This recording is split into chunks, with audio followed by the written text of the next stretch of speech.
Hello dear learners, मेरा नाम है अमित पाठक और स्वागत है आपका पाठक क्लासेस में।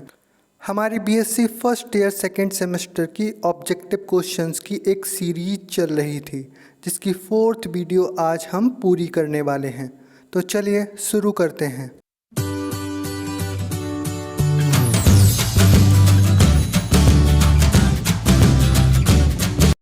आपकी zeroth and first law of thermodynamics वाली यूनिट चल रही थी, जिसके कुछ ऑब्जेक्टिव्स मैंने पहले करा दिए थे। जिन्होंने भी नहीं देखे हैं वो प्रीवियस वीडियोस को देख लें अच्छे से, बहुत ही ज़्यादा इम्पॉर्टेंट हैं। इस वीडियो में आपके इस यूनिट के सारे ऑब्जेक्टिव्स आज कंप्लीट हो जाएंगे। आज के हमारे ऑब्जेक्टिव क्वेश्चंस कॉन्सेप्ट्स के ऊपर हैं, यानी जिसके भी कॉन्सेप्ट जितने अच्छे होंगे वो ऑब्जेक्टिव क्वेश्चंस उतनी ही जल्दी से कर लेगा। जैसा कि हमारा पहला क्वेश्चन है, the gas law PV upon T is equal to constant is true for. ये किसके लिए सत्य है? ऑप्शंस दे रखे हैं हमारे, isothermal change only, adiabatic change only, both isothermal and adiabatic change, none of this. यानी सम आयतनिक में हमारा ये PV अपॉन T कॉन्स्टेंट रहता है, रुद्धोष्म क्रम में रहता है, या दोनों में रहता है। तो आपने पढ़ा भी होगा कि ये हमारा PV अपॉन T कॉन्स्टेंट जो होता है वो दोनों में रहता है। तो which option is right? Option number C. जिसने भी सी लगाया है उसका बिल्कुल करेक्ट है। नेक्स्ट क्वेश्चन देखते हैं। सेकेंड क्वेश्चन है हमारा, the internal energy of an ideal gas depends only upon. ये क्वेश्चन हम पहले भी पढ़ चुके हैं, ये बहुत ही इंपॉर्टेंट क्वेश्चन है, दोबारा से रिपीट हुआ है। ऑप्शंस आपने देख लिए होंगे और क्वेश्चन का आंसर भी लगा दिया होगा, pressure, volume, temperature, size of molecules. Which option is right? Option number C is right. Temperature constant होता है आइडियल गैस के केस में। ये बहुत ही अच्छा क्वेश्चन है, बार बार रिपीट हुआ है, तो इसको आप बहुत अच्छे से पढ़ लीजिए, बहुत ही इंपॉर्टेंट है। नेक्स्ट क्वेश्चन है, विच इज ट्रू? ऑप्शंस दे रखे हैं, dq is equal to du plus dw, dq is equal to ds upon t, dq is equal to du plus dv upon p, dq is equal to s into dt। तो option देख करके आपका बिल्कुल right answer समझ आ गया होगा। कौन सा होगा? dq is equal to du plus dw, first law of thermodynamics. ये हमारा राइट आंसर है। नेक्स्ट क्वेश्चन देखते हैं। The first law of thermodynamics is an isochoric process. Options हैं, delta U is equal to Q minus W, delta U is equal to Q, delta U is equal to W, W is equal to Q। कौन सी process में हमें देखना है कि isochoric process में first law of thermodynamics क्या होता है। तो फर्स्ट लॉ ऑफ थर्मोडायनेमिक्स देखने के लिए आइसोकोरिक प्रोसेस हमें पता होनी चाहिए। आइसोकोरिक प्रोसेस मैंने पहले भी बताया था, जिसमें वॉल्यूम कांस्टेंट हो, वो हमारी आइसोकोरिक प्रोसेस कहलाती है। अब वॉल्यूम कांस्टेंट है तभी dV इज इक्वल टू क्या हो जाएगा? 0 हो जाएगा। और फर्स्ट लॉ ऑफ थर्मोडायनेमिक्स से आपका क्या निकल के आएगा? Q is equal to delta U plus PdV, और PdV का मतलब वो 0 हो जाएगा। तो राइट ऑप्शन आपका क्या होगा? Option number B is correct. तो नेक्स्ट क्वेश्चन देखते हैं।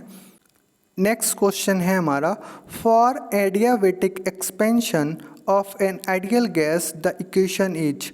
यानी एडियाबेटिक एक्सपेंशन के लिए आइडियल गैस की इक्वेशन जो हमने निकाली थी, ड्राइव की थी, उसको पूछ रहा है। तो ऑप्शन सीधे दे रखे हैं, TV की power gamma minus 1 is equal to constant, T की पावर गामा, B की power minus gamma is equal to constant. Option number C है हमारा, TV की power gamma is equal to constant.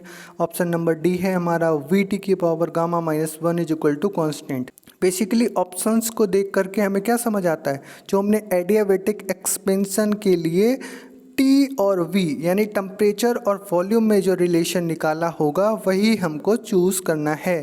तो आपने एडियाबेटिक एक्सपेंशन में ideal gas के लिए टेम्परेचर और वॉल्यूम में जो रिलेशन निकाला होगा वो आपका आया होगा TV की power gamma minus 1 is equal to constant. तो which option is right? Option number A is right. Next question हम देखते हैं, द लॉ ऑफ एक्सपेंशन और compression of a gas is given by PV की power n is equal to constant. If n is equal to 1 then change is named S. यानी question हमसे कह रहा है कि किसी भी गैस के लिए या एक्सपेंशन की प्रोसेस हो या कंप्रेशन की प्रोसेस हो, उसमें जो इक्वेशन होती है वो PV की पावर n बराबर कांस्टेंट रहती है। यदि n का मान 1 करते हैं तो चेंज क्या होगा उसमें? एडियाबेटिक चेंज होगा, आइसोथर्मल चेंज होगा, आइसोवेरिक चेंज होगा, नन ऑफ द एबव। तो Pb की पावर n बराबर कांस्टेंट के लिए आपने चेंज की जो इक्वेशन पढ़ी होगी n बराबर 1 पर, वो आइसोथर्मल की होती है। तो आपका ऑप्शन कौन सा सही होगा? Option number B. Next question देखते हैं। In a cyclic process the change in internal energy is. Question पढ़ के ही बिल्कुल क्लियर हो गया होगा, बहुत ही इंपॉर्टेंट क्वेश्चन है। ऑप्शंस हैं infinity, zero, equal to area of, can not be determined. तो आपने साइक्लिक प्रोसेस पढ़ी होगी, उसमें आपका जो चेंज इन इंटरनल एनर्जी निकल के आता है वो जीरो होता है।